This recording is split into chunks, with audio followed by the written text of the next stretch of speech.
Hello everyone, आज हम देखेंगे निमोनिया। निमोनिया क्या है? निमोनिया है कि inflammation of lung parenchyma in alveoli. मतलब इन्फ्लामेशन हो रहा है लंग पैरेन्काइमा में और एल्वोलाई में, उसको बोल देंगे निमोनिया। ये इन्फ्लामेशन हो रहा है। अब इसमें कैरेक्टरिस्टिक्स बाय कंसोलेशन।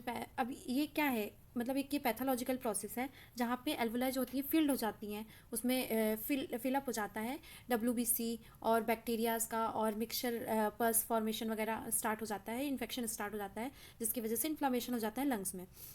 अब इसका पैथोजेनेसिस देखेंगे, जिसमें हम देखेंगे कि जो लंग है उसका डिफेंस मैकेनिज्म होता है। लंग्स का एक डिफेंस मैकेनिज्म होता है जिसमें कि आता है कफ रिफ्लेक्स, कफ और mucus ciliary apparatus, alveolar macrophages, mucus secretion, IgA antibody, microflora, nose hairs और माउथ एसिडिटी। अब हम इसके बारे में पढ़ेंगे कि ये किस तरह से डिफेंस मैकेनिज्म में हेल्प करते हैं।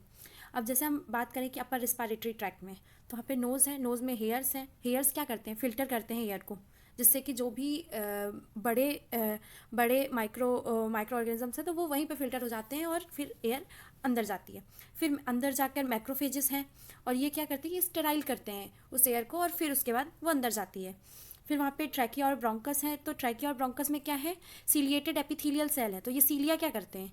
सीलिया उसे एक तरह से छानने का काम करती है। जैसे हम चाय छानते हैं, हमारे पास छन्नी होती है, वैसे ये भी एक छानने का काम करती है, और जितने भी बैड स्टफ होते हैं उन्हें ब्रश्ड आउट कर देती है। फिर उसके आगे हमारे पास गॉबलेट सेल्स हैं। अब गॉबलेट सेल का फंक्शन क्या होता है? गॉबलेट सेल्स क्या करती है? म्यूकस को सीक्रेट करती हैं। और म्यूकस क्या करती है? म्यूकस में IgA एंटीबॉडी होती है। अब ये IgA एंटीबॉडी क्या करती है? एलिमिनेट करती है माइक्रो ऑर्गेनिजम्स को और हमारे लंग्स को इन्फेक्शन से बचाती है। अब IgA antibody mucosal immune system का एक पार्ट है। और इसके आगे हम देखेंगे सीलिएटेड एपिथेलियल सेल्स में म्यूकोसा सीलियरी सेल्स होती हैं, और ये जितने भी बैड इफेक्ट आते हैं, एंटर करते हैं लंग्स में, उन सबको ब्रश्ड आउट कर देती हैं। अब इस पूरे मैकेनिज्म में अगर कोई भी डेफिशिएंसी होती है या कुछ भी प्रॉब्लम आती है तो हमें क्या होता है? लंग इन्फेक्शन हो जाता है। अब इसके कॉजेटिव एजेंट्स कौन कौन से? तो बैक्टीरिया है एक, तो एक वायरस है और एक फंजाई है। अब इसमें हाँ, तो अभी हमने देखा कि वायरल इन्फेक्शन और बैक्टीरियल इन्फेक्शन। अब हम देखेंगे फंजाई इन्फेक्शन। तो fungi infection common less common है, ये हमें इतना आसानी से दिखता नहीं है, लेकिन ये उन्हीं लोगों को होता है जो इम्यूनो कॉम्प्रोमाइज्ड होते हैं।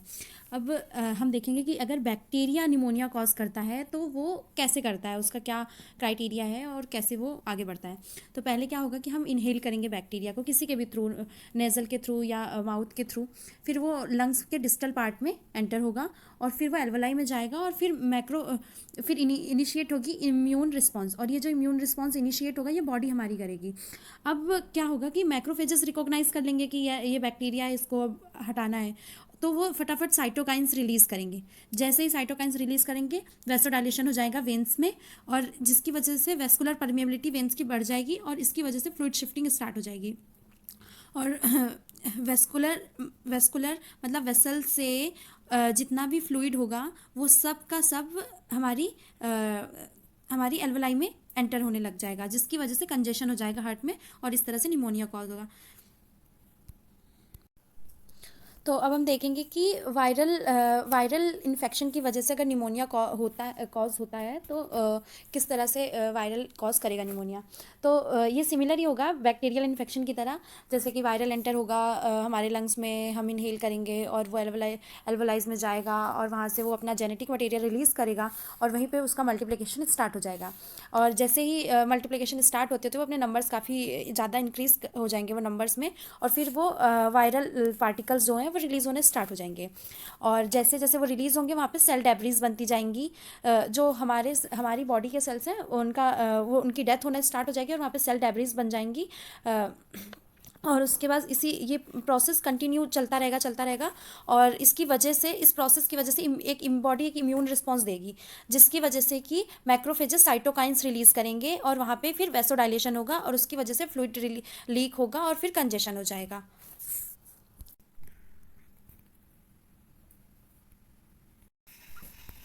तो अब हम फंगल की वजह से निमोनिया जो कॉज होता है अब हम वो देखेंगे। तो ये भी सेम लगभग वैसा ही है, पर उतना भी सिमिलर नहीं। तो जैसे ही फंगल एंटर करेगा लंग कैविटी में तो वो स्टार्ट करेगा ग्रो करना, क्योंकि वहाँ का एनवायरनमेंट फंगल के लिए बहुत अच्छा है, ह्यूमिड रहता है। ह्यूमिड एनवायरनमेंट में फंगल काफ़ी अच्छे से ग्रो करते हैं और फिर ये अपने स्पोर्स ऐसे प्रोड्यूस करेंगे और जैसे ही एक से ये ऐसे फिर उसके बाद काफ़ी सारे उसमें चेंज हो जाएंगे, मल्टीप्लाई कर जाएंगे और बहुत ज़्यादा इंक्रीज़ हो जाएंगे। फिर ये क्या करेंगे, ये इंक्रीज़ कर देंगे म्यूकस की सिक्रेशन को, और म्यूकस के सिक्रेशंस को इंक्रीज़ करके वहाँ पे भी मल्टीप्लाई होने लग जाएंगे। अब पूरी की पूरी एल्वोलाई में सेल्यूलर डेब्रीज फील्ड हो जाएंगी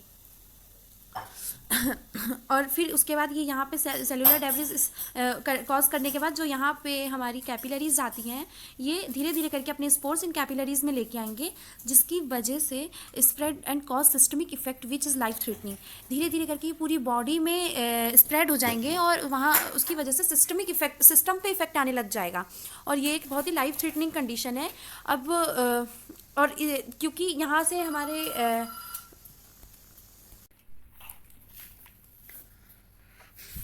और इसकी जिसकी वजह से म्यूकस का सिक्रेशन बहुत ज़्यादा इंक्रीज़ हो जाएगा और वहाँ पर क्या हो जाएगा, एयरवेज में कॉन्स्ट्रिक्शंस आ जाएंगे, नैरो हो जाएंगे एयरवेज और उसमें कॉन्स्ट्रिक्शंस आ जाएंगे और उसमें कॉन्स्ट्रिक्शन जिसको बोलते हैं ब्रोंको कॉन्स्ट्रिक्शन। अब इन म्यूकस सिक्रेशन इंक्रीज हो गया, अब धीरे धीरे करके पूरी की पूरी एल्वोलाई फील्ड हो गई उस म्यूकस सिक्रेशंस की वजह से। तो इसकी वजह से क्या हुआ, कंजेशन हो गया।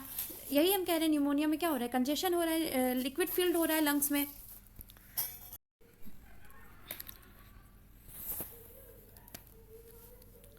तो अब हम देखेंगे कि कंजेशन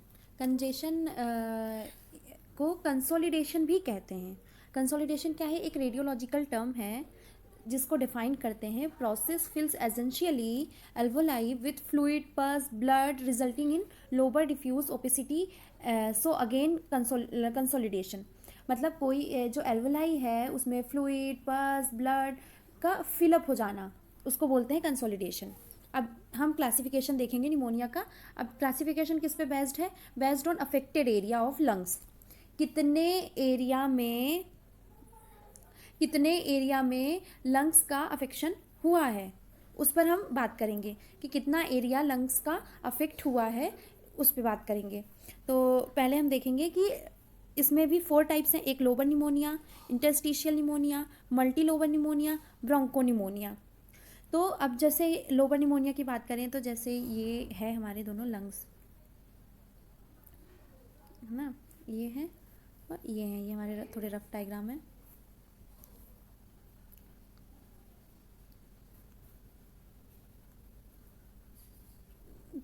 तो ये हमारे रफ डायग्राम हो गए।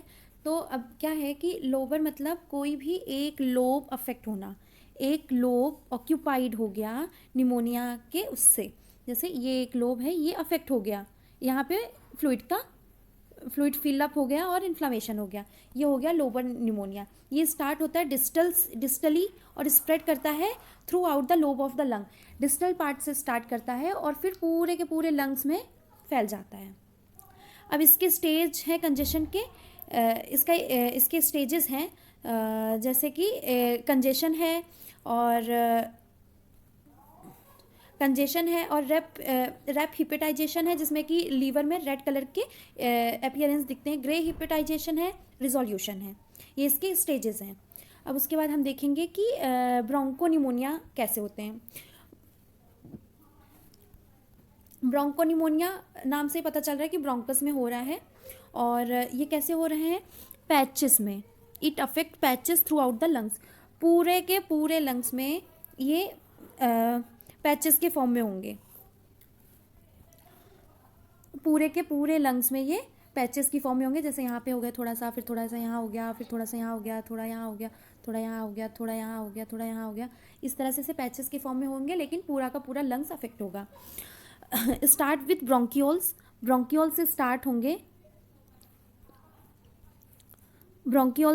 होंगे और फिर उसके बाद धीरे धीरे ब्रोंकियोल से start move toward the alveoli, और इससे स्टार्ट करके फिर एल्वोलाई में जाएंगे। ये begins alveoli proximally bronchopneumonia and move distal toward alveoli, affect both lungs through the patches। और ये क्या होंगे, ये दोनों ही लंग्स में हो जाएंगे ऐसे पैचेस की फॉर्म में, ऐसे पैचेस की फॉर्म में दोनों के दोनों लंग्स में स्प्रेड हो जाएंगे ये। अब अगर हम निमोनिया का एग्जामिनेशन करें तो उसमें हमें क्या क्या एग्जामिनेशन में दिखेंगे, तो ये फिजिकल एग्जामिनेशन करेंगे हम, जिसमें जिसमें जिससे जिसमें हम देखेंगे decrease chest expansion on affected side.